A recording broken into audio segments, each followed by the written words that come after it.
पिछले वीडियो में आपने देखा कि म्यूचुअल फंड क्या है, शेयर मार्केट में इन्वेस्ट करने के तरीके कौन कौन से हैं, म्यूचुअल फंड काम कैसे करता है और म्यूचुअल फंड के एडवांटेजेस क्या हैं। अगर आपने ये वीडियो नहीं देखा है तो नीचे दिए डिस्क्रिप्शन में आपको लिंक मिल जाएगा, आप इस वीडियो को देख सकते हैं। तो चलिए आगे बढ़ते हैं, लेकिन उससे पहले मेरा नाम है बाल सचिन गुप्ता, मैं हूँ फाउंडर V6 अर्थ ज्ञान LLP का और आपका स्वागत करता हूँ अपने चैनल V6 अर्थ ज्ञान पे। हर चीज़ के दो पहलू होते हैं। जिस तरह हमने पिछले वीडियो में देखा कि म्यूचुअल फंड के कुछ एडवांटेजेस हैं, उसी तरह कुछ डिसएडवांटेजेस या रिस्क हैं जिनको समझना भी जरूरी है। तो आइए चलते हैं। तो पहला डिसएडवांटेज है,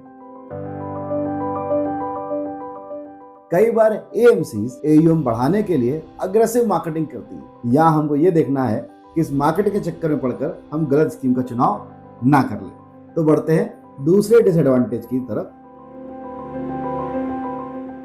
जब मार्केट क्रैश होता है तो कई इन्वेस्टर्स अक्सर घबराकर यूनिट्स रिडीम कर लेते हैं, जिससे फंड मैनेजर के ऊपर प्रेशर आता है और उसको अच्छे स्टॉक्स विड्रॉ करने पड़ते हैं या सेल करने पड़ते हैं, जिसकी वजह से स्कीम के रिटर्न्स पर इम्पैक्ट आता है। तो ये चलते हैं तीसरे डिसएडवांटेज की तरफ।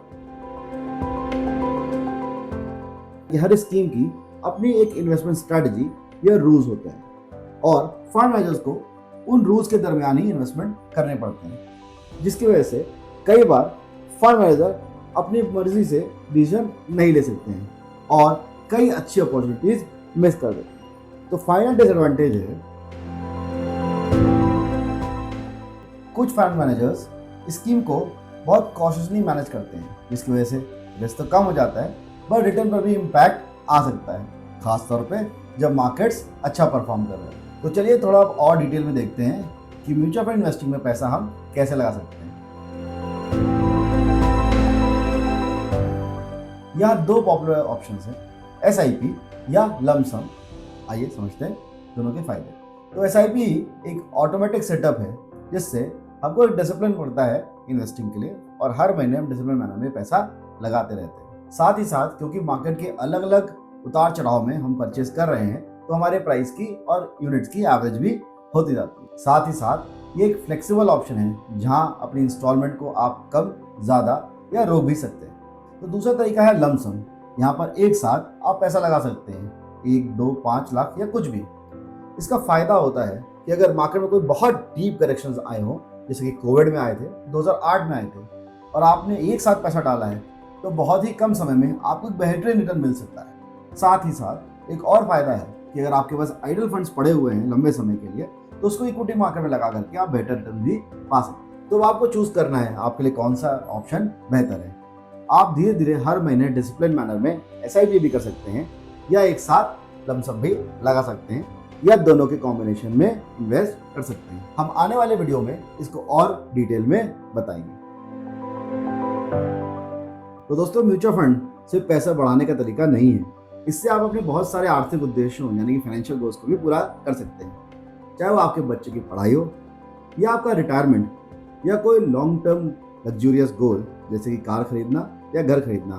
म्यूचुअल फंड हर जगह आपके फाइनेंशियल गोल्स को पूरा करने में मदद कर सकता है। इसके लिए सबसे ज़रूरी है आपको ये पता होना कि आपका ऑब्जेक्टिव क्या है, आपकी रिस्क लेने की क्षमता कितनी है।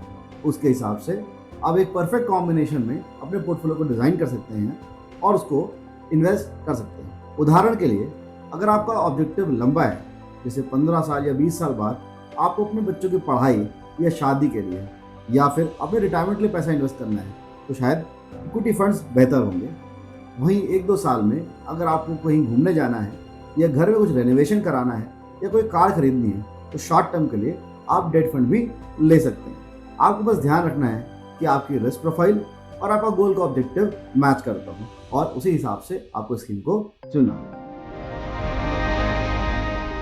तो दोस्तों, म्यूचुअल फंड सिर्फ इन्वेस्टमेंट का एक तरीका नहीं है, ये लॉन्ग टर्म वेल्थ बनाने का एक पावरफुल टूल है। ये आपको डाइवर्सिफिकेशन देता है, मार्केट वोलेटिलिटी से बचाता है और एक्सपर्ट फंड मैनेजमेंट भी देता है। आप अपना गोल, ऑब्जेक्टिव, टाइमलाइन और रिस्क प्रोफाइल का ध्यान हमेशा रखें और अच्छा होगा आप अपने आर्थिक सलाहकार से सलाह जरूर। तो दोस्तों, उम्मीद करता हूँ म्यूचुअल फंड के बेसिक्स अब आपको क्लियर हो गए होंगे। अगर आपके मन में अभी भी कोई सवाल हो तो नीचे कमेंट्स में उनको जरूर लिखें। आने वाले वीडियोज में हम म्यूचुअल फंड के बारे में और डिटेल में चर्चा करेंगे। तब तक के अगर आपको वीडियो पसंद आया हो तो इसे लाइक करें, शेयर करें और चैनल को जरूर सब्सक्राइब करें।